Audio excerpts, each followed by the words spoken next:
Empress Matilda did the unthinkable. She escaped a castle by walking through fire, a feat that would be remembered for centuries. This wasn't legend. It was a desperate act during a brutal civil war, a time when survival often meant defying the odds. Trapped in Arundel Castle, surrounded by King Stephen's forces, Matilda refused to surrender, showing her unyielding spirit. She risked everything, choosing danger over capture, showing her courage and determination in the face of overwhelming adversity.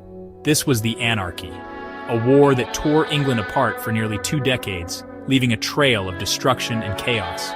Matilda, named heir by her father, King Henry I, was at its center, a beacon of hope for her supporters.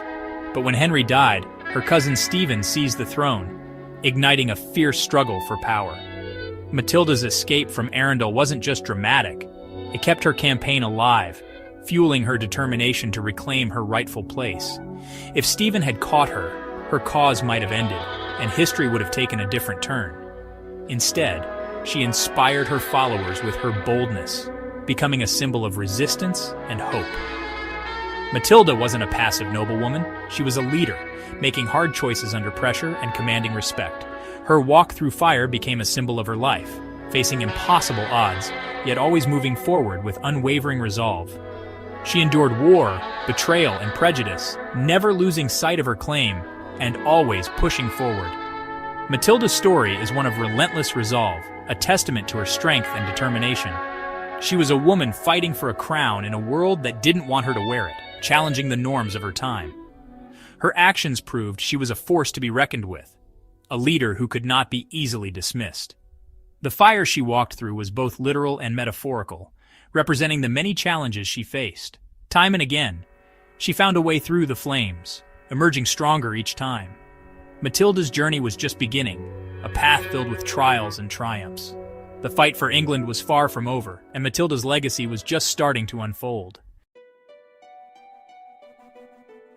Matilda's claim to the throne came directly from her father, King Henry I, who saw in her the strength and intelligence to rule. After the tragic death of his only legitimate son in a shipwreck, Henry was left with no male heir. In a move that shocked the kingdom, he named Matilda his successor, a radical decision for the time. No woman had ever ruled England in her own right, and the idea of a reigning queen was almost unthinkable to many. To secure her succession, Henry made his barons swear loyalty to Matilda, not once but 3 separate times, hoping to bind them to his will. Even her cousin Stephen, who was close to the royal family, took the oath and pledged his support. But when Henry died, those solemn promises quickly faded into memory. The barons, uncomfortable with the idea of a female ruler, hesitated and began to waver in their loyalty. They doubted a queen could lead armies into battle or control rebellious nobles, fearing instability and foreign influence.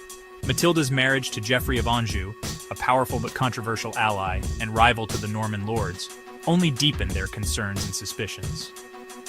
When Henry died in 1135, Stephen broke his oath, rushed to London, and seized the throne for himself. The path that had seemed clear for Matilda was suddenly blocked by betrayal and ambition. Her right to rule was challenged not by law, but by prejudice, fear, and the ambitions of powerful men. The kingdom was thrown into chaos, as rival factions vied for control, and the country slid towards civil war. Matilda's fight for her birthright would become a test of will, courage, and endurance against overwhelming odds. She was determined not to let her father's promise be forgotten, nor her own claim erased by history. The struggle for the English crown was about to ignite, setting the stage for years of conflict. Matilda's claim was strong, but the world was not ready for a queen who demanded her rights. Her journey would be long, dangerous, and filled with betrayal as friends became foes and allies proved uncertain. The Anarchy, a brutal civil war, was about to begin, plunging England into years of turmoil. But Matilda would not back down. Her resolve would shape the fate of a nation. With King Henry dead, Matilda was far from England, pregnant and unable to act quickly. Stephen of Blois seized the moment. He crossed the Channel, was welcomed in London, and took the royal treasury at Winchester. With church support and the kingdom's wealth, Stephen was crowned king within weeks. The barons who had sworn loyalty to Matilda now sided with Stephen, claiming their oaths were forced. They argued a woman couldn't rule. In medieval England, power belonged to those bold enough to take it. Stephen had the crown and the advantage. Matilda saw him as a usurper and traitor. From Normandy, she began to gather support, refusing to accept Stephen's rule. The stage was set for war. Matilda would not let her birthright be stolen without a fight. The struggle for the throne plunged England into chaos. Loyalties shifted, and the kingdom fractured. Matilda's determination only grew. The anarchy had begun. England would pay the price for broken promises. The battle for the crown was on. The war erupted first in Normandy, but Matilda understood that the true prize, the heart of the conflict, was England itself, a kingdom ripe for the taking. In 1139, she crossed the Channel and landed in England with only a small but determined force, led by her formidable half-brother, Robert of Gloucester, whose loyalty would prove crucial. Their arrival signaled a new violent phase of the anarchy, plunging the realm into years of bitter civil war. Law and order collapsed. Ambitious barons seized the moment, building illegal castles and waging private wars for their own gain. Ordinary people suffered terribly as chaos and violence spread across the countryside, their lives upended by the ambitions of the powerful. Matilda established her base in the west, while Stephen, her rival, held London in the east, dividing the kingdom in two. The war became a brutal grind of sieges, daring raids, and ever-shifting alliances, with no end in sight.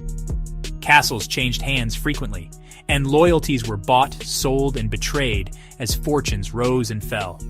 Matilda faced the daunting task of commanding men who doubted a woman's right to lead, challenging centuries of tradition. Her enemies whispered that she was arrogant and unfeminine, using her gender as a weapon against her.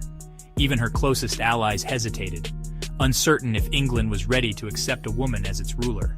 The conflict was as much about gender and tradition as it was about power and legitimacy.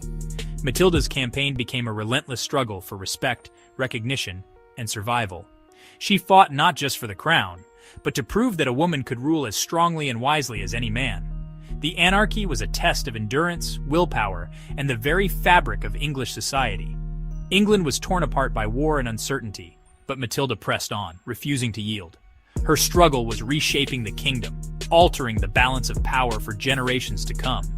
The fight for legitimacy and the right to rule was as fierce and unrelenting as any battle fought on the field. After years of stalemate, Matilda's forces won a major victory at the Battle of Lincoln in 1141. King Stephen was captured, a rare, decisive moment in the anarchy. With Stephen imprisoned, Matilda's path to the throne seemed clear. She was declared Lady of England and Normandy at Winchester Cathedral. It wasn't a coronation, but it was official recognition of her right to rule. Matilda prepared to enter London for her crowning moment. She began issuing charters and acting as monarch. The church and many nobles supported her. The capital awaited her arrival. After years of struggle, Matilda was closer than ever to becoming England's first queen. Her enemy was in chains. The crown was within reach. Victory seemed inevitable. As Matilda approached London, her triumph unraveled. Her proud, imperious manner alienated the city's citizens.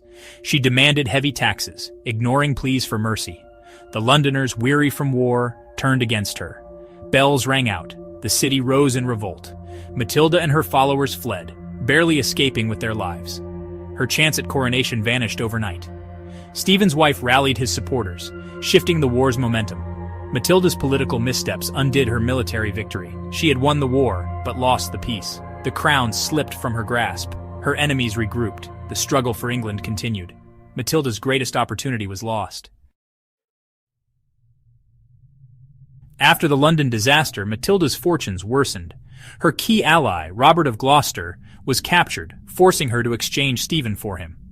The war returned to stalemate. In winter 1142, Matilda was besieged in Oxford Castle, surrounded and starving. Surrender seemed inevitable, but Matilda devised a daring escape. On a snowy night, she and a few knights donned white cloaks, slipped past enemy lines, and crossed the frozen Thames. They trekked through the freezing night to safety at Wallingford Castle. Her escape became legendary, a testament to her resilience. Even when all hope seemed lost, Matilda refused to give in. She survived, and so did her cause. Her courage inspired her followers. Matilda's fight for the throne continued. She would not be broken. Her legend only grew. The war dragged on, but both sides were exhausted. Matilda's campaign suffered a final blow with the death of Robert of Gloucester. Realizing she couldn't win alone, Matilda returned to Normandy in 1148. She didn't abandon her claim, she passed it to her son Henry. Henry inherited her determination, and soon gained support in England. In 1153, Stephen and Henry agreed to the Treaty of Wallingford. Stephen would remain king, but Henry would be his heir. Matilda's persistence paid off. When Stephen died in 1154, Henry became King Henry II, founding the Plantagenet dynasty. Matilda never wore the crown, but her struggle secured it for her descendants. Her legacy was a new royal line that would rule for centuries. She turned defeat into victory for her family. Matilda's fight changed English history. She proved that perseverance could outlast even the longest war. Her son's reign was her true triumph. Matilda's story was not just about loss, it was about legacy. The crown she fought for would shape England's future. Empress Matilda never became England's crowned queen, but her impact was profound. She shattered expectations, leading armies and negotiating at the highest level. Her struggle paved the way for future queens and changed the monarchy forever. The Plantagenet dynasty she founded ruled for over 3 centuries. Every English monarch since has been her descendant. Matilda spent her later years advising her son and governing Normandy. She faced betrayal and danger with unyielding resolve. Her story is a testament to the challenges faced by women in power. Matilda came closer than any woman before her to ruling England. Her fight was not a failure, but a foundation for the future. Her legacy endures in every crown that followed.